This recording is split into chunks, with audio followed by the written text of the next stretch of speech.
Buenas tardes,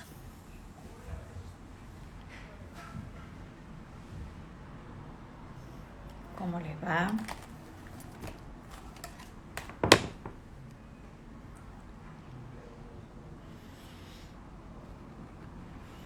Hola, Ana. Hola, Ana. ¿Qué tal, Silvina? ¿Cómo andan?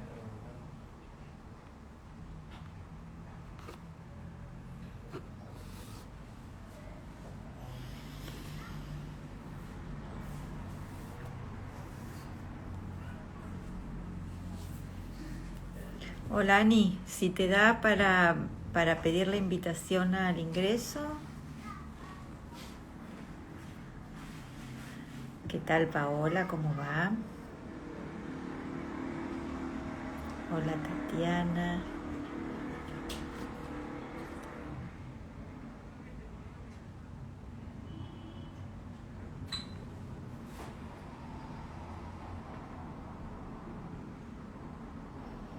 A ver, Ana, si te encuentro. Aquí estás.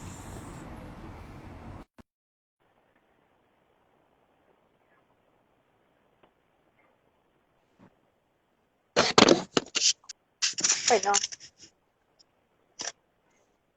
¿cómo va? ¿Cómo estamos? Buenas tardes. ¿Qué haces, Ani? Muy bien. ¿Cómo están todos? Saludar, dicen algunos. Ah, Fernando Casas ahí saluda, que es como un conde, aparece como un conde.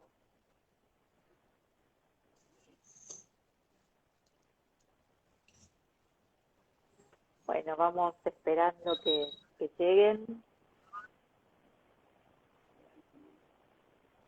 ¿Qué tal Juan Cruz? María Luz.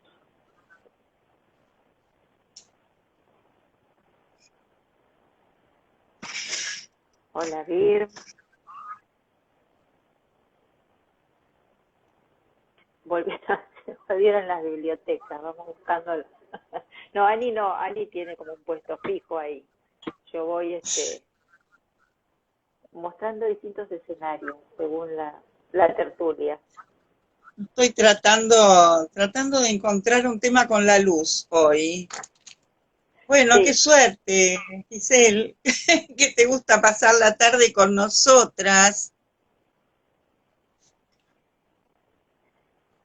Se eh, escucha no, vibrar, a pero ver, me no se acerco. puede silenciar. A veces son textos que nos llegan y que es bastante difícil porque el teléfono no puede,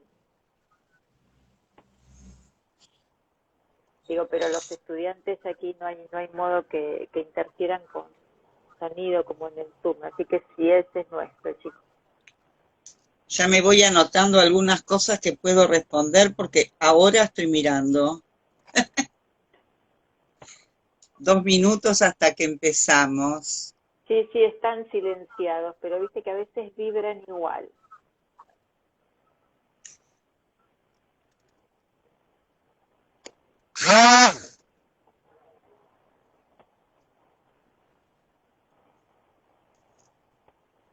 O sea, se armó el grupo con los cuentos narrados. No, no, no. Ahora les voy a contar, porque sí, me ocupé.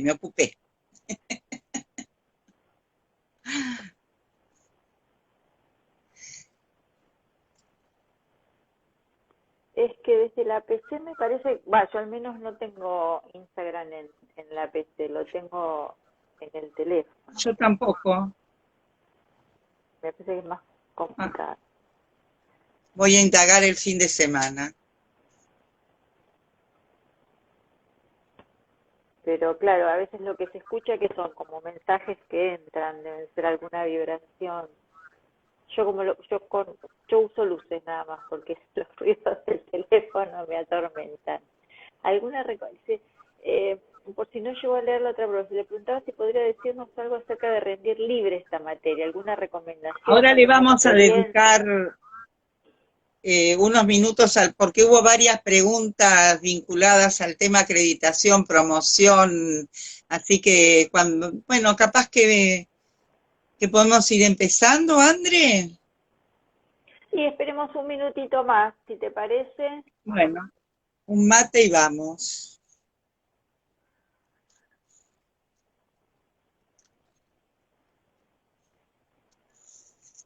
Esperamos un millón, si van llegando.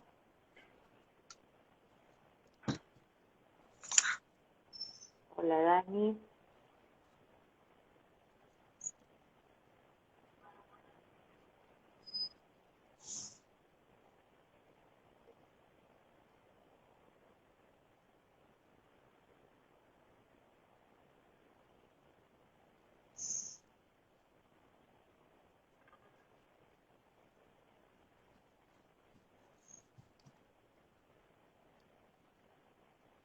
Bien. Bueno, avanzamos, Dani, si te parece. Bueno, ¿cómo andan todas, todos? Bienvenidos.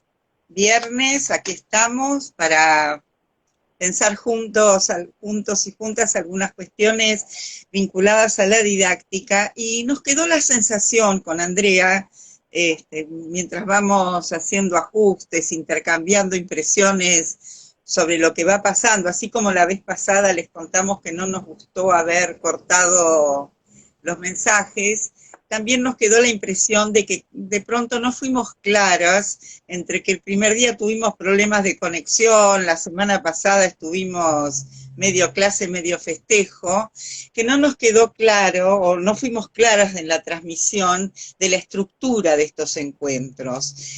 Para cada uno de todos modos les pedimos a los colegas que están en el equipo que les anticiparan algo.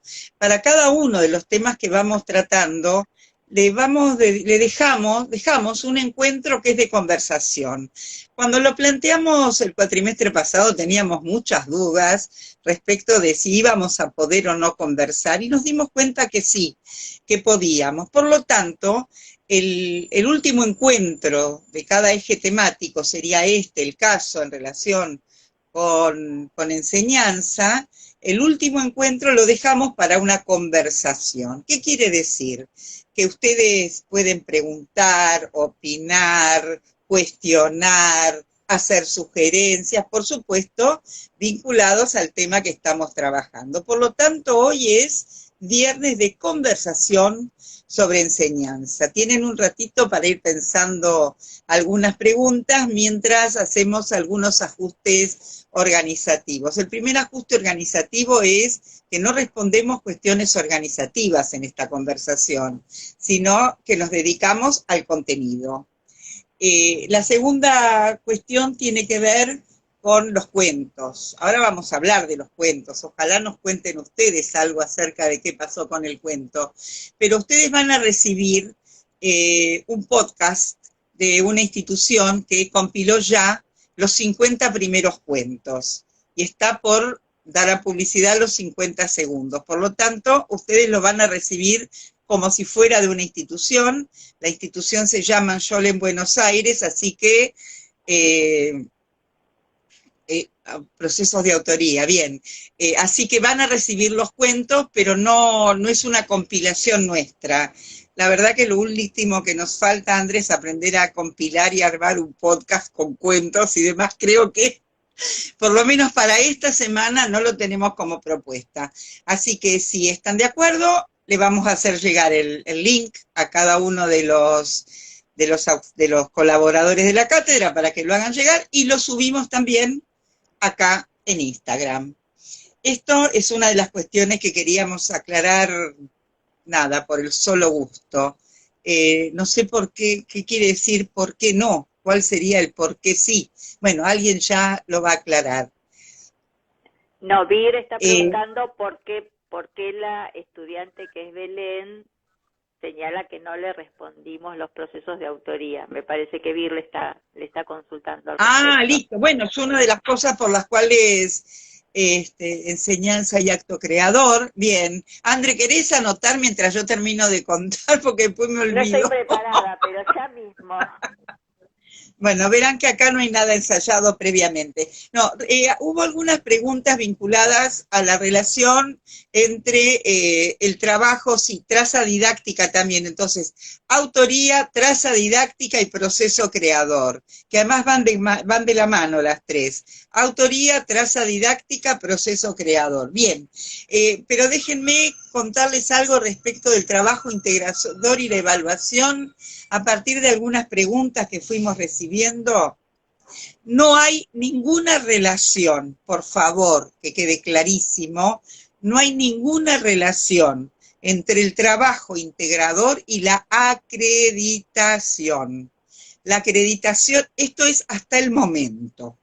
Hasta el momento, la facultad no ha dicho nada respecto de las materias con promoción, con promoción con examen final.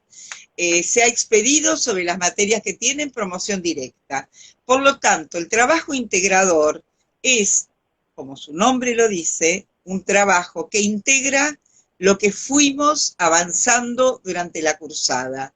No tiene nada que ver con acreditar la materia. Esto, por favor, que nos quede claro, para que no haya confusiones. Y también que nos quede claro que esta respuesta que estamos dando hoy es la que vale para hoy. Si mañana la facultad toma otra decisión, seguramente les estaremos contando otra cosa. Pero están los trabajos que se corresponden con cada uno de los módulos y está el trabajo integrador. Ninguno tiene que ver directamente con acreditar la materia. Sí, con dar cuenta del proceso de enseñar y de aprender que hemos atravesado juntos y que en todo caso nos habilita. La vez pasada habíamos usado la idea de pasaporte, nos habilita, nos significa el pasaporte para rendir el examen final del modo que se pueda, cuando la facultad lo establezca, o en el momento en el que se pueda. Y respecto del trabajo integrador, para el que falta todavía, les vamos a proponer que se vayan juntando con un material que va a formar parte, va a ser seguramente la base de esa propuesta de evaluación integradora.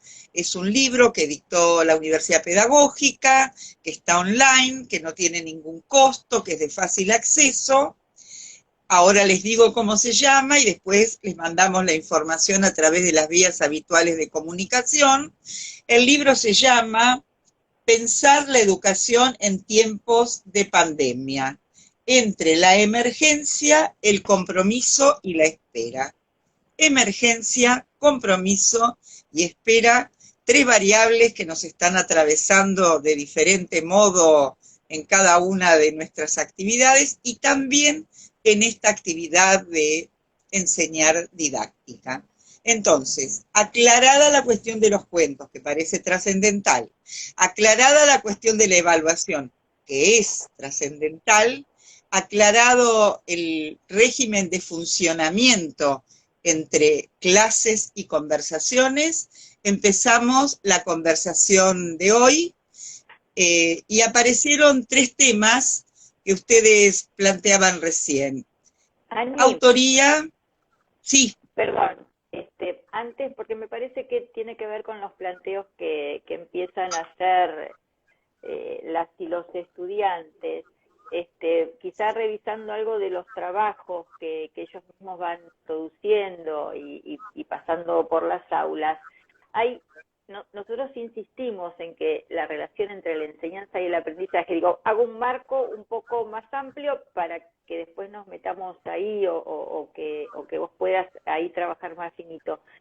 Pero nosotros insistimos en que no es una relación causal y que son dos procesos distintos, ¿sí? En donde aquí cabe una responsabilidad, venimos señalando, de carácter ético, de carácter político, hay una responsabilidad sobre garantizar ese derecho que tiene que ver con que los y los estudiantes aprendan en la escuela, pero no es un efecto natural el que se da, no es que si yo alcanzo a manipular algunas variables, no queda otro remedio que alguien aprenda.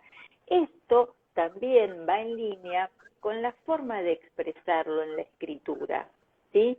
En donde es muy común que nosotros todavía encontremos el combo o el binomio enseñanza-aprendizaje. Y en realidad, cuando insistimos que conceptual, epistemológicamente, son dos procesos distintos, es porque también los tenemos que denominar de manera distinta, ¿sí? Entonces, cuando hablamos de estos procesos, no es el proceso de enseñanza-aprendizaje, son los procesos de enseñanza y los procesos de aprendizaje. Digo, me parece que empezar como para marcar ahí dos campos distintos que por supuesto que tienen relación, pero no es ese guión en general lo que implica es que es una consecuencia natural, casi, ¿no? Este es un efecto de la intervención didáctica, el aprendizaje. Y no, entonces vamos a hacer el esfuerzo que a la hora de ir a la escritura también esto refleje esta diferencia conceptual, esta ruptura entre estos dos conceptos. Digo, retomarlo antes de meternos en lo que ibas a abordar, Ani. Nada, Sí, no, pero que en verdad tiene mucha pertinencia con por lo menos las tres cuestiones que aparecieron hasta ahora para conversar, que tienen que ver con autoría, acto creador y traza. Es verdad, lo tenemos naturalizado y nosotros vamos a hacer el esfuerzo compartido con ustedes de desnaturalizar. Andrea fue clara recién, enseñanza-aprendizaje es una forma de expresar una fórmula que que hablaría de un único concepto. Y para nosotros es importante discriminar en relación a que se trata de dos conceptos diferentes, tal como lo planteaba Andrea, con dos protagonismos diferentes, con compromisos y con responsabilidades diferentes. Todos los dos tienen protagonismos, los dos tienen compromisos y los dos tienen responsabilidades, pero son diferentes. Los actores asumen diferentes montos de esos compromisos, responsabilidades y protagonismos. Bien, una de las preguntas tenía que ver con la autoría. Cuando nosotros cerramos casi antes de que, el minuto antes de que entrara Mirta en escena, habíamos planteado la cuestión de la enseñanza de autor, de la didáctica de autor, y habíamos hecho una relación entre tres palabras que tienen la misma raíz etimológica: autor, autoridad y autoría. Y en verdad, para pensar la idea de enseñanza de autor, tenemos que sí o sí incorporar la idea de autoridad y de autoría. De autoridad no en el sentido de autoritarismo, de autoridad en el sentido de hacerse responsable de lo que cada uno hace y dice, en ese sentido de la autoridad. Y entonces, autor, autoridad y autorización, me había olvidado autorización. Cuando hablamos de autorización, que también tiene la misma raíz etimológica, estamos pensando en alguna forma de negociación, por ponerlo en un lenguaje más familiar, más habitual al lenguaje coloquial. Cuando estamos autorizando, estamos abriendo una oportunidad. Y cuando estamos enseñando, estamos haciendo exactamente eso, abriendo una oportunidad de aproximación a algo que puede ser nuevo, o que puede ser viejo y se reformule, o que puede ser viejo y se actualice y se consolide. De eso se trata, de generar oportunidades. ¿Cómo generamos las oportunidades? Cada uno las genera de modo diferente.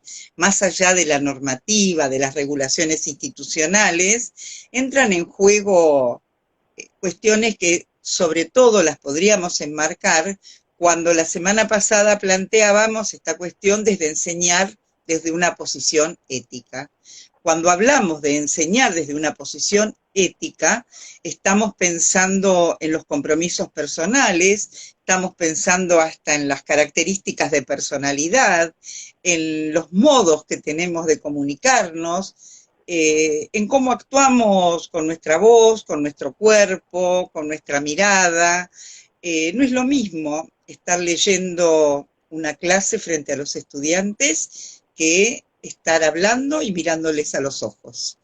El doctor Santaló, un eximio matemático español, refugiado en la Argentina, exiliado político durante la Guerra Civil Española, por supuesto que del bando republicano, es el único argentino que tiene un teorema con su nombre, que es como el lauro máximo de la matemática.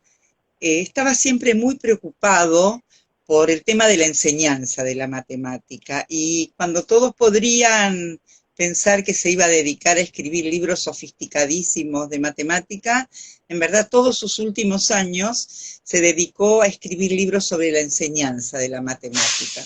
Cuando yo estaba grande, tendría más de 80 años, tuve oportunidad de hacerle una larga entrevista.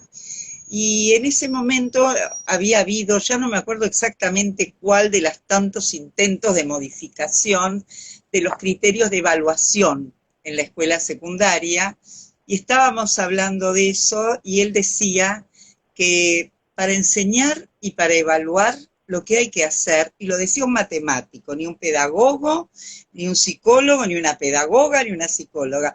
Santaló decía: solo mirar a los ojos, solo mirar a los ojos. Esto ya es una posición de autoridad, de autoría y de autorización. Cuando yo bajo la mirada y solo leo, no estoy dando las oportunidades, no estoy autorizando, porque no sé dónde está el otro, no sé en qué está, no sé si me mira o no me mira, no sé si se quedó dormido o está despierto. Por eso nos gusta juntar estas ideas de autor, autoría, autoridad y autorización. Y enseñar, la enseñanza de autor es eso, es lo que cada uno le mete. Hay un contenido y después toda la actuación, y ahí entraría la otra pregunta que tiene que ver con lo de acto creador, que entonces lo podemos asociar con la idea de enseñanza y representación, que también planteábamos la semana pasada. Esta cuestión de la autoría tiene que ver con el acto creador, el modo en el que planificamos, el modo en el que anticipamos y el modo en el que actuamos. La enseñanza tienen que ver con un acto creador que es de autoría. Por más que me lo proponga y la escuche y la mire, nunca me va a salir una clase como la que da Andrea. Y esperaría que a Andrea no le salga una tan desordenada como las que doy yo. Porque en eso está, ahí es donde están las marcas de autoría, de autorización y de autoridad. Insisto, sin miedo usar el concepto de autoridad, sin miedo, porque no estamos hablando de autoritarismo, estamos hablando de autorización, que es exactamente la contrapartida del autoritarismo. Y de allí se descuelga con relativa facilidad la idea de traza didáctica. Cuando recién yo decía, espero que Andrea nunca dé una clase tan desordenada como la mía, y cómo desearía yo dar una clase ordenada como las de Andrea, en esa distancia hay marcas. La marca que deja cada una de nosotras, la marca que deja cualquiera, claro que tiene que ver con lo artesanal. Exactamente, el acto creador va de la mano de lo artesanal. Y la marca que deje ese acto creador y el protagonismo que asuman los actores se traduce en una traza didáctica. Cuando nosotros hablamos de traza didáctica, nos gusta pensarlo como una construcción solidaria. No se trata, lindas, mira André, debe ser el único lugar del mundo donde nos dicen lindas. Esos son tus fans, Ani. Cuando estamos hablando de una construcción solidaria, estamos diferenciando de la idea de dejar una marca grabada en el otro, en el sentido de hacerlo igual al marcador. Esto sería retrotraernos a perspectivas didácticas de las cuales estamos distanciados en la historia y distanciados metodológica y teóricamente. Durante mucho tiempo, depositada la, la magia, la virtud más que la magia, la virtud del saber en el maestro, y ahora no digo en el maestro y la maestra, estoy hablando en términos filosóficos de la consideración del maestro, depositada la sabiduría en el maestro, se trataba de que el maestro lograra, a imagen y semejanza suya, por la vía de la transmisión, hacer sujetos como él. Cuando nosotros hablamos de traza, estamos hablando de algo bastante diferente. Nos da orgullo, no nos da vergüenza pensar que dejamos marca, porque queremos dejar marca, pero no una marca que nos iguale, sino una marca que nos distinga.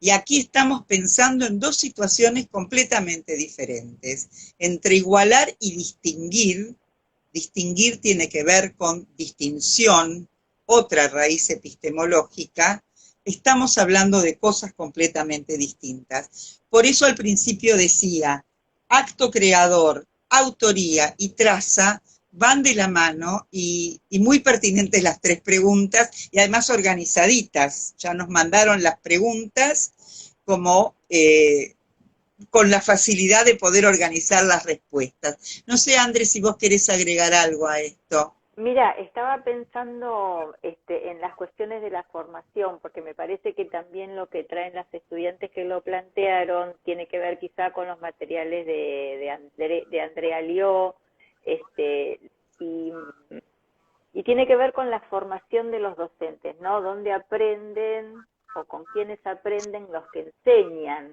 ¿no? Y en realidad, nosotros esto lo vamos a retomar seguramente más hacia fin del cuatrimestre, cómo esas marcas que señala Ana, esas huellas, digamos, cómo se involucran en el proceso de formación, digamos, cuando nosotros pensamos en la formación docente, en las que están ustedes transitando ahora, en la formación docente inicial, vamos a ver qué es, ¿no? Digamos, ese ciclo sistematizado, ese trayecto que se recorta, que termina con un título, que depende en qué institución en este país lo hagan, si es en la universidad, en qué universidad o en los institutos, digamos, pero es algo que cierra con una certificación que habilita un puesto de trabajo. El tema es realmente qué aprende, dónde aprende lo que aprende y cuánto de esas marcas, de esas experiencias, y nosotros después nos vamos a poner más en línea con estas conceptualizaciones acerca de las experiencias, qué es una experiencia, ¿no? Cómo, digamos, es cualquier situación que vivimos, cuáles son esas experiencias que agregan un valor, digamos, que se transforma en un modelo, que se transforma en un contramodelo, y cómo esas experiencias que nosotros atravesamos desde la más tierna escolaridad, digamos, ¿no? Esa relación con quienes nos enseñan, cómo se canalizan de alguna manera y terminan incidiendo en nuestros modos de actuar cuando ocupamos este primer puesto de trabajo y cómo nos marcan. Si nosotros no traemos esas experiencias, estas marcas, estas huellas, digamos, a un modo de objetivarlas y de poder trabajarlas, ya sean por buenas experiencias, ya sean experiencias dolorosas a veces, cuando nosotros solemos trabajar con evaluación, empiezan a aparecer, ¿no?, esas experiencias traumáticas o frustrantes, pero cómo este recorrido, eso que va conformando nuestra biografía, en algún nivel, ¿no?, digamos, ese mundo latente que en cualquier momento interrumpe, cuánto más aporta la formación cuando tenemos la oportunidad de en la formación sistemática ponerla en análisis, ¿sí? Hacer un trabajo reflexivo sobre esas experiencias que nos fueron marcando. Entonces, esto que aprendemos de los maestros, en el sentido que lo plantea Ana, y de las maestras y los maestros y de los profesores, esas experiencias que vamos capitalizando y que se van acumulando en nuestro recorrido, cómo son las que operan muchas veces cuando estamos resolviendo una situación con un estudiante. Nosotros contamos siempre, hay una investigación que se hace con docentes principiantes, ¿no? Entonces, unas entrevistas muy interesantes que te hacen a a los principiantes que siempre narran situaciones de mucha soledad, ¿no? Que llegan a la escuela y se pasaron 8 horas encerrados en un aula que no se atrevieron ni a salir ni a hablar con nadie. Digamos, ¿cómo fue tu primer día en una escuela trabajando como profesor? En estas entrevistas que van pintando un escenario bastante duro muchas veces, ustedes piensen que no solo en nuestro país, sino que lo más común es que la inserción de los principiantes se hagan en las escuelas más vulnerables, aquellas donde se necesitaría más experiencia docente. Pero en una entrevista uno de los profesores dice que quería dar clase en una escuela técnica y que era cada vez que él hablaba los chicos armaban lío, hablaban arriba de él, no lo respetaban, era lo que contaba, lo digo en estos términos. Siempre aducen como debilidad en el dominio de grupos cuando uno mira las entrevistas. Hasta que alguien le dio como el secreto de su vida, que fue vos dictá. Vos dictá. Y es cierto que hay como cierto automatismo, ¿no? En cuanto el profesor pone voz bueno, y ahora los chicos sacan las carpetas. Bueno, esto seguro que no lo aprendió en un curso de didáctica, ni en el de pedagogía, ni en el de didáctica de la psicología. Digo, pero hay unos saberes, ¿sí?, que se van conformando, esos saberes de oficio, esos saberes de carácter artesanal, que hay algunos autores, entre ellos yo creo que Alió rescata a todo el trabajo de Zenén, en donde dice, bueno, son unos saberes que están en la yema de los dedos, ¿no? Esos saberes están en la punta de los dedos. Piensen en una cocinera experta, piensen en alguien que tiene un dominio sobre un campo muy, muy profundo, en donde dice, bueno, pásame la receta, y qué sé yo, más o menos, yo le pongo harina, y cuánto, y más o menos, la verdad que ponele un poco, claro, en su cabeza está medido, pesado, sabe cuál es el poco. Bueno, hay ciertos saberes docentes que también obedecen. Yo no es que estoy alentando a que cuando los chicos gritan ustedes dicten, digamos, es un recurso, o hay recursos de ese tenor en donde uno, ¿y dónde lo aprendí esto? Bueno, muchas veces esos modelos que ofrecieron nuestros propios docentes aparecen en esa práctica. ¿Sí? Un día tenemos un trabajo, vamos a hacer una práctica en una escuela, en nuestra propia formación, y recurrimos a algunos esquemas que por efectivos, ¿sí?, vuelven a usarse. Cuando uno indaga acerca, bueno, en realidad no resiste mucha teoría por atrás. Pero bueno, esas son las marcas que trae Ana, ¿no? Y que esas trazas, esas experiencias que nosotros atravesamos. Y después vamos a ir profundizando este concepto de experiencia, digamos, porque no todo lo que vivimos efectivamente es una experiencia. Así que bueno, nada, solo pensarlo en términos de la formación docente, como ustedes como futuros docentes y futuras docentes les van a jugar todas esas experiencias. Sí, y otra cosa que me gustaría retomar, en una de las pantallas que voló, aparecía la palabra, el concepto de educando, que es una palabra y un concepto que nosotros no incorporamos en nuestro léxico habitual. Seguramente si utilizamos algún texto con cierta antigüedad aparecerá, o si utilizamos un texto que funcione como contraejemplo aparecerá. Pero para nosotros no usarla es una decisión ética y es una decisión teórica. Así como tratamos de no usar la palabra alumno, alumna, ni educando, educanda, ni alumno, alumna, porque cada una de estas palabras lleva consigo una connotación particular y reformula esta idea que planteábamos al principio de la distribución de responsabilidades, de autorizaciones y de actuaciones. Cuando nosotros hablamos de un educando, tradicionalmente la idea de educando proviene de una consideración histórica de la persona que se expone a la educación desde la nada. Y entonces se trata de hacer algo con ella, o rellenarla, o modelarla, o las tantas versiones que a lo largo de la historia fueron apareciendo en términos de propuestas metodológicas para la educación o propuestas metodológicas para la enseñanza, que además ya sabemos que no son lo mismo. Y en el caso de la palabra alumno, alumno, aunque a veces por ahí se nos escape, defecto de formación profesional, por decisión elegimos no usarla porque sería como el contraejemplo de esta idea de la autorización. Si pensamos en la raíz etimológica de la palabra, ustedes saben que en las lenguas muertas la A es la negación. Sí, usa educando en otro sentido.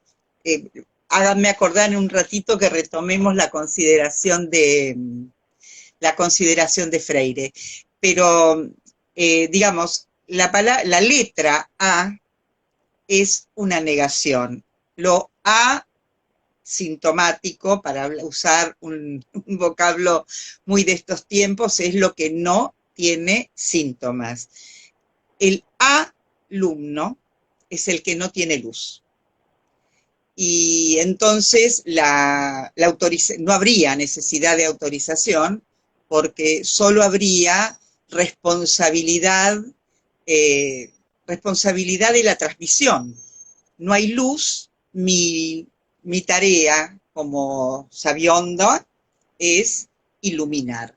Y nosotros no pensamos que el tema de la enseñanza vaya por ahí. Y de paso adelantamos un concepto que seguramente, si no se nos filtró ya en los intercambios de los módulos, estará por aparecer, que es la idea de estudiantar.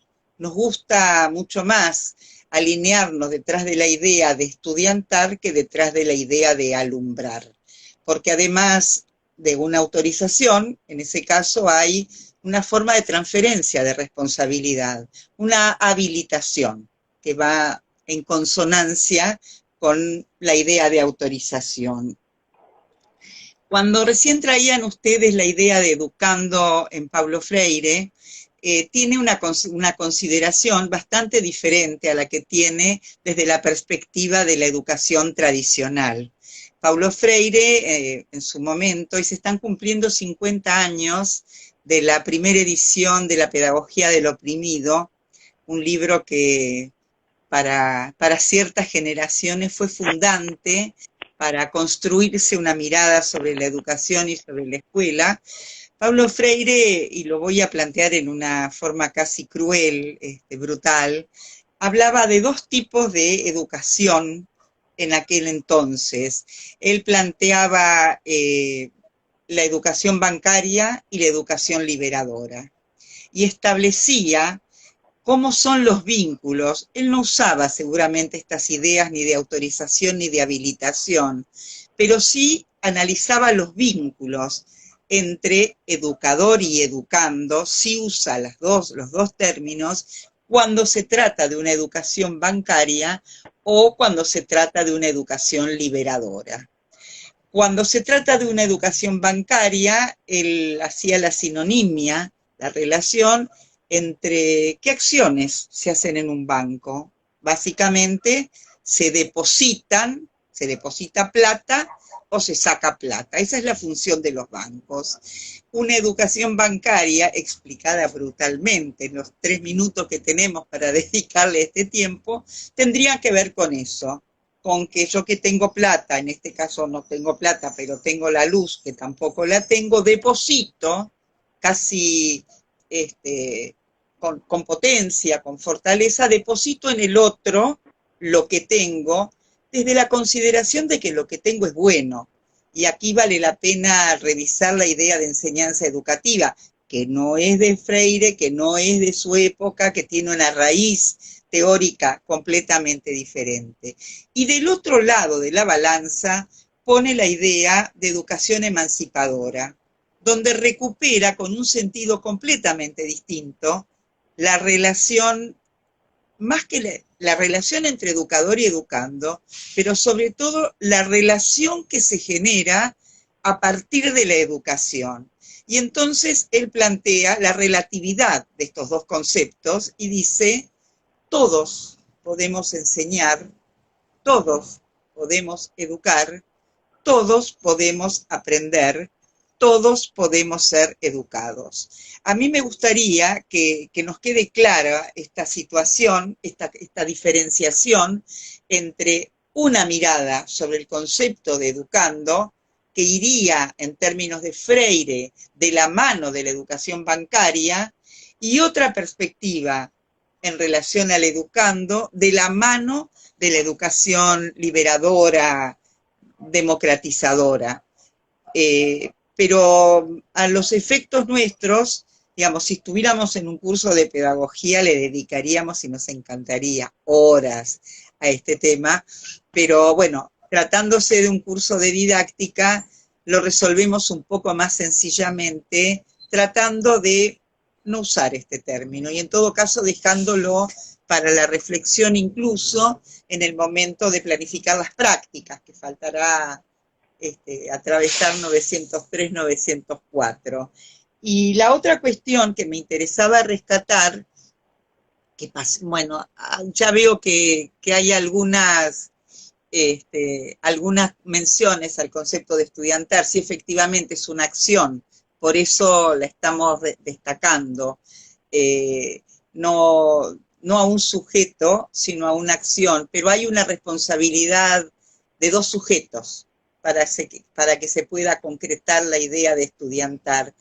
Algo respecto de la mirada. Cuando nosotros la semana pasada hicimos alguna relación entre los procesos actorales y mencionamos a Saranson y podríamos hablar de otros autores, salvo cuando uno va a presenciar una experiencia de teatro leído, que tiene que ser muy buena para que resulte atractiva, el actor no lee. El actor se prepara y ensaya y se forma y planifica para no leer. Porque además el actor, aunque ensaya y parece que siempre hacen lo mismo, va tomando el pulso de su auditorio, y no sería una única vez que, tomado ese pulso en el auditorio, hay cambios, hay pequeños cambios en el texto, pequeños pedagogía y didáctica. Bien, hay pequeños cambios en el texto, en los movimientos, porque en verdad esos cambios tienen que ver con haber hecho un diagnóstico rápido y hacer una reformulación a partir del diagnóstico. En nuestro caso sería un diagnóstico rápido y una reformulación de lo que fue la planificación de la clase. Y para eso hay una única herramienta, mejor dicho, hay dos herramientas, la mirada y la escucha. Si yo no levanto los ojos, no sé lo que está pasando. Pero además, soy leído en cierta... A ver, acá yo sé que voy a meterme en un tema de debate. También hay algo del orden de la sujeción al texto en la lectura, que se separaría bastante de la didáctica de autor. Si lo único que yo puedo hacer es leer a otro, me estoy cercenando esa oportunidad que me da la didáctica de autor, la enseñanza de autor. Y una de las formas de pasarme de la sujeción al texto a la enseñanza de autoría tiene que ver con la mirada y con la escucha. Por lo tanto, no es solamente una cuestión de posición corporal, tiene que ver con estas decisiones que señalábamos la semana pasada, que se toman en relación con la enseñanza desde el posicionamiento ético, desde lo actitudinal y desde la autoría. André, ¿querés proponer algo más en relación a esto? Por la preocupación de un estudiante de cómo le decimos a las niñas. En realidad, ustedes saben, esto es una elucidación de carácter conceptual, digamos. Esto es meternos a hilar fino. En realidad, las administraciones, por ejemplo, en la facultad está el departamento de alumnos, las universidades, si bien hay políticas estudiantiles, vamos a encontrar que en general es verdad, cuando uno va a la literatura pedagógica o a la literatura educativa, lo que encuentra es que en general alumnos se lo utiliza para denominar a los niños y niñas de inicial y de primaria. Ya secundaria hay un mix y definitivamente estudiantes para universidad, pero digo, va más allá de la denominación casi de carácter administrativo, incluso que muchas veces encontramos en estas denominaciones. Creo que pedagogía didáctica, Ana, si no lo planteó, te pido disculpas porque me parece que sí, Ana es un clásico de primer encuentro de Ana, las relaciones entre pedagogía didáctica y psicología, y claramente el objeto de la pedagogía es la educación, mientras que en la didáctica su objeto es la enseñanza. Entonces allí empezamos a encontrar algunas relaciones que son por demás necesarias, ¿sí? Digamos, ahí hay una fuerte articulación, porque probablemente todo lo que, por mencionar a Freire, por mencionar a Makarenko, digamos, uno podría hacer una historia de la pedagogía o ir por estos grandes maestros de la pedagogía, y sin embargo cuando avanzamos en las cuestiones de la didáctica ya vamos como a cuestiones, si se quieren, desde lo macro a lo más micro. Sí, y casi como en términos de chanza, nosotros habitamos una institución no solamente vieja, también envejecida, donde seguimos teniendo un departamento de alumnos, pero lo que hay que hacer es mirar a los jóvenes y mirarlos en clave histórica, y es interesante ver cómo ha mutado la idea de los centros de alumnos a los centros de estudiantes. Ahí tenemos un dato de la realidad que hace sintonía con esto que estábamos planteando. Tiene que ver con dos cuestiones, con una cuestión evolutiva de crecimiento en relación a lo que planteaba Andrea del nivel inicial y del nivel primario, pero también tiene que ver con marcar un distanciamiento respecto de esta idea de alumbrar, de iluminar. Y esto también va de la mano con la cuestión de quién era el responsable por la creación de los centros de estudiantes. Y generalmente, si uno hace un poquito historia de los movimientos estudiantiles, los centros de alumnos generalmente estaban creados por las autoridades de las instituciones que armaban un sistema de delegados para resolver cuestiones que más bien eran administrativas que políticas. Los centros de estudiantes tienen una marca más autogestiva y de distanciamiento, cuando no de oposición a la autoridad. Bueno, y a ver qué tenemos acá. Estudiantal es la acción que hace el estudiante. Sí, pero la hace autorizado. Por lo menos en el marco de la educación formal, esa acción la hace autorizado. Para que pueda haber una buena dinámica en el estudiantar, el iluminado se tiene que correr del lugar. Tiene que bajarse del pedestal de la luz y asumir que hay otras luces. Y en ese sentido, y agradezco la pregunta y la referencia a Freire, es una buena oportunidad. Y andan circulando textos de Freire a patadas a raíz de estos 50 años, cuando hoy estamos discutiendo, no en la didáctica, sino en la vida cotidiana, la cuestión de la libertad y de la autonomía. Volver a la pedagogía del oprimido es un desafío interesante que no se me había ocurrido hasta este momento, así que agradezco especialmente esa pregunta. Bien, no sé si tenemos más preguntas. De lo que yo fui anotando, si no se me escapó algo, no sé, André, de tus registros. No, creo que las fuimos contestando. Bueno, entonces, como síntesis, porque nos vamos a ir despidiendo de la idea de enseñanza, aunque la vamos a retomar un montón de veces más, retomar la idea como ideas fuerzas, ejes que no queremos renunciar, la idea de enseñar para aprender y la idea de enseñar y aprender, el esfuerzo por desprendernos del enseñar a aprender en continuidad como si fuera una única idea. La idea de enseñar desde un posicionamiento ético y de un posicionamiento político y de un posicionamiento ideológico, y cuando insistimos mucho en esta idea de la enseñanza desde un posicionamiento ético, político, ideológico, no lo estamos haciendo pensando en ninguna propuesta partidaria, en ninguna propuesta corporativa, lo estamos pensando desde la perspectiva ética. Y en ese sentido le vamos a volver muchas veces sobre esta cuestión. La otra es la de enseñar desde una actitud, y creo que haber traído a Paulo Freire y este distanciamiento entre la educación bancaria y la educación liberadora es un buen ejemplo para ver de qué lado nos ponemos cuando asumimos la responsabilidad de enseñar. Y finalmente, la concreción de estas tres ideas en una fuerte, que es la idea de enseñanza de autoría. Cuando hablamos de enseñanza de autoría, cuando asumimos la posición de enseñanza de autoría, es cuando nos jugamos enteros.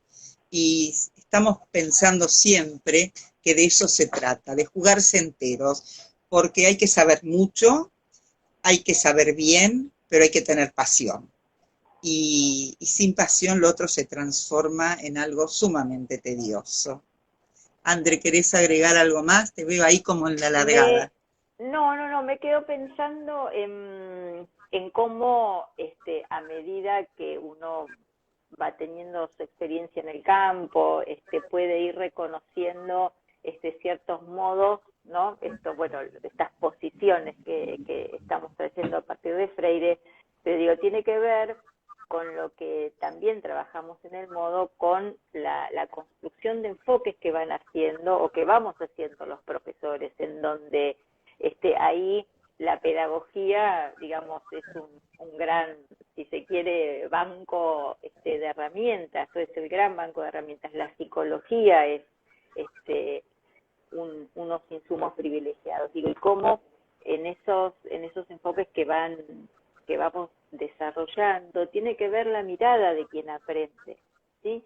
Sobre cómo pensamos que aprende el que aprende. Y allí van a tener que echar mano fundamentalmente a las teorías del aprendizaje que puede aportar la psicología, pero a las teorías sociológicas, culturales, digo, ¿quiénes son esos quienes que están aprendiendo con nosotros? Y en esos enfoques, digamos, cómo la mirada acerca del aprender que cada docente tenga o se ponga en acto, ¿no? Porque también es cierto que nosotros insistimos con estos enfoques que van construyendo los docentes, no son siempre iguales, digamos, según se activan en determinadas situaciones.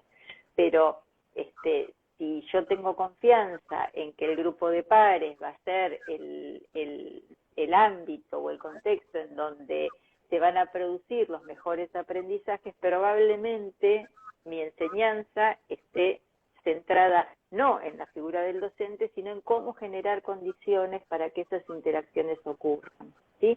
Y es pensar el conocimiento desde algún lugar. Y yo creo que el conocimiento se construye, probablemente genere condiciones para que esas interacciones, ¿sí?, circulen.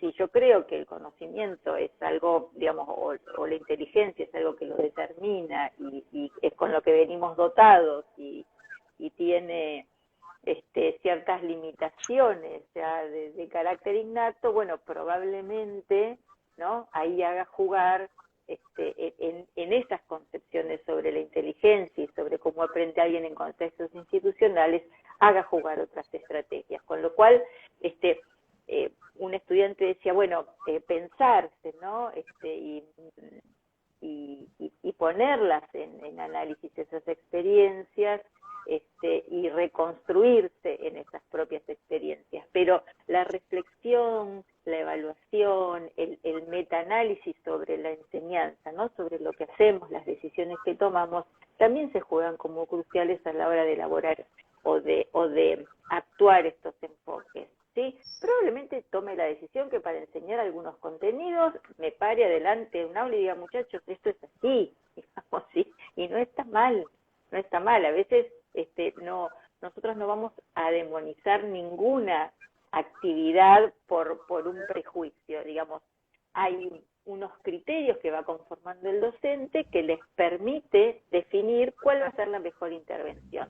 Ahora, esas intervenciones siempre tienen que tener un nivel de análisis acerca de estas decisiones que se tomaron, con colegas, con pares, a veces lamentablemente se dan más en soledad, pero cuando nosotros tenemos la oportunidad de discutir y de poner en análisis con otros esas decisiones, es también cuando aprendemos los docentes, porque podemos abrir el espectro acerca de cómo aprenden otros, de cómo aprende ese grupo, de cómo aprende ese estudiante.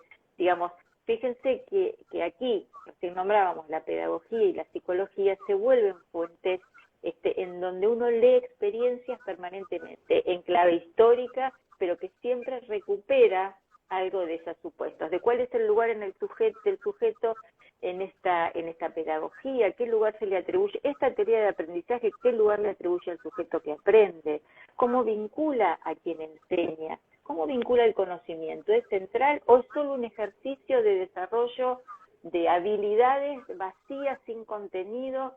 Todo esto en la historia de la pedagogía existe, no estamos inventando nada. Digo, estas posiciones, estos lugares, desde la tabula rasa del clásico behaviorismo hasta esa construcción, esa, yo diría a veces casi responsable delegación en la autoconstrucción del conocimiento que se dedica a ustedes. Bueno, hasta que no tenga las condiciones del desarrollo evolutivo, no va a poder aprender, por lo tanto no le voy a enseñar hasta tanto. Digamos, hay posiciones menos intervencionistas que a veces también pueden hacer tanto daño como aquella que obtura y solo piensa que grabando las recetas de un docente se imprime conocimiento. Entonces, fíjense cómo empiezan a aparecer matices en las cuestiones de la enseñanza, en donde es absolutamente necesario el conocimiento de la psicología, de la pedagogía, de la historia, ¿no? Empezar a reconocer ese saber que la verdad que lo encontramos en el campo científico, pero lo encontramos también en la literatura, lo encontramos en el arte,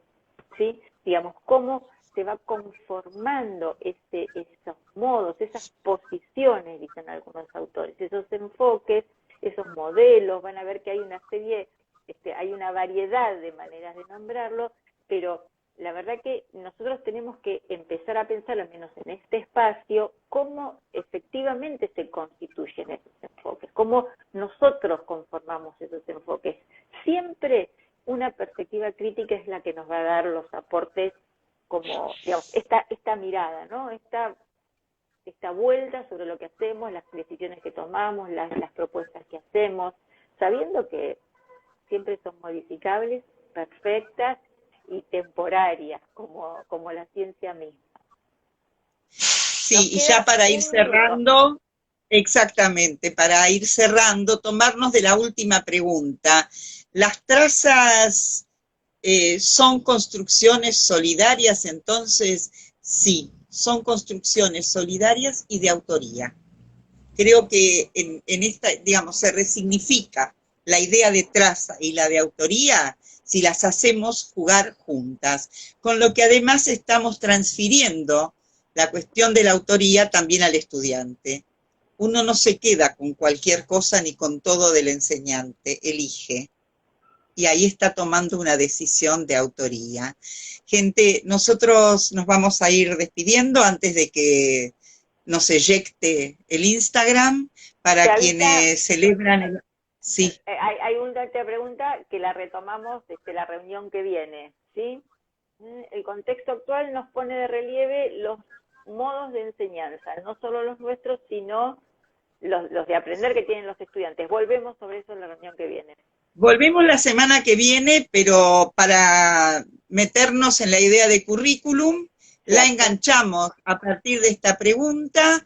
Y bueno, para quienes celebran el Año Nuevo Judío, nuestro acompañamiento, deseo de que, bueno, para, como decían en la España antigua, para moros y cristianos, para tirios y troyanos, no importa de qué lugar uno se ponga, el optimismo y la esperanza de que algo cambie para mejor. Cualquier oportunidad es buena para desearnos esto, que algo cambie para mejor.